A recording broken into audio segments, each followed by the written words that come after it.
based on Bayes theorem, which is based on Bayes theorem.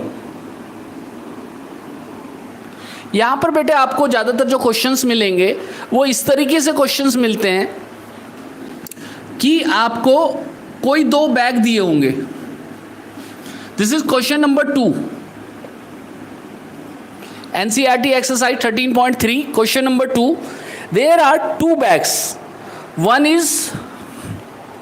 have 4 red and 4 black.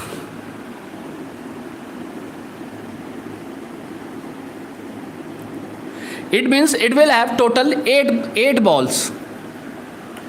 And the second one is, the second bag has 2 red and 6 black balls.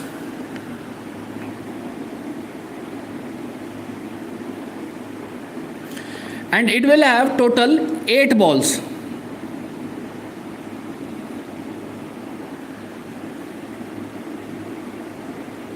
अब इसमें क्या होगा, randomly वो आपसे कोई ball choose कराएगा. Suppose करो we have to choose a red ball. वो कहता है कि रेड बॉल चूज करके, now probability of getting red ball,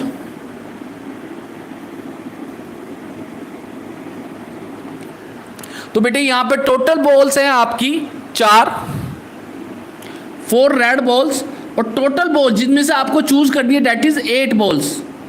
now the probability will be 4/8, that is 1/2. The probability of getting red ball is 1/2 from first bag. If we choose the red ball from second ball, अगर जो हम red ball को choose करते हैं second bag से, तो इसकी probability हो जाएगी बेटा 2 reds 6 blacks. It means 2/8 balls. And the probability of getting this red ball is 1/2. The probability will be 1/2 of getting second balls. अब बेटा आपके पास 2 बैग है. अब ये रेड बॉल आपकी फर्स्ट बैग से भी हो सकती थी और सेकंड बैग से भी आपकी ये रेड बॉल हो सकती थी. तो वो कहता है what is the probability of getting red balls, और इस बात की क्या प्रोबेबिलिटी है कि वो बॉल आपकी सेकंड बैग से चूज की गई हो. इसमें बेटा वो पूछता है कि सोर्स क्या है जहां से आपकी रेड बॉल चूज की गई है. Now the probability of getting the red ball chosen from second bag, इसकी प्रोबेबिलिटी पूछता है. तो बेटा देखिए इसमें क्या करना होता है हमारे को. Probability of getting red ball from second bag,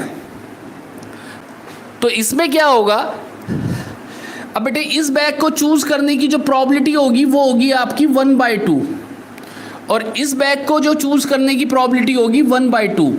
क्यों? क्योंकि बेटा जब आप आओगे तो आपका जो हैंड है इस बैग में भी जा सकता है और इस बैग में भी जा सकता है. तो इस बैग को चूज करने की प्रोबेबिलिटी क्या हो जाएगी 1/2, क्योंकि यू विल हैव 2 ऑप्शंस. आपके पास 2 ऑप्शंस है कि या तो आप बॉल को इस बैग से चूज करें या इस बैग से चूज करें. तो इसके बाद क्या होगा,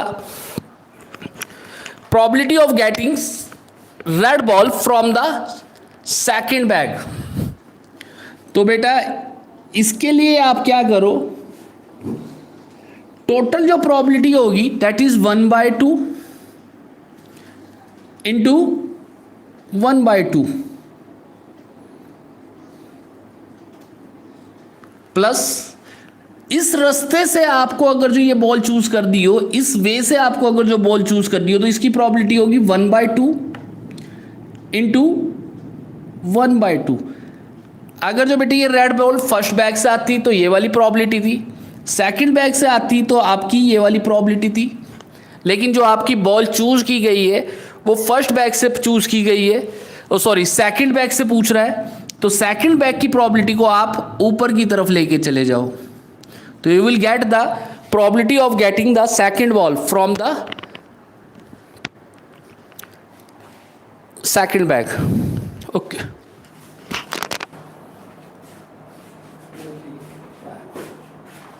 धीरे धीरे हो जाएगा, है ना.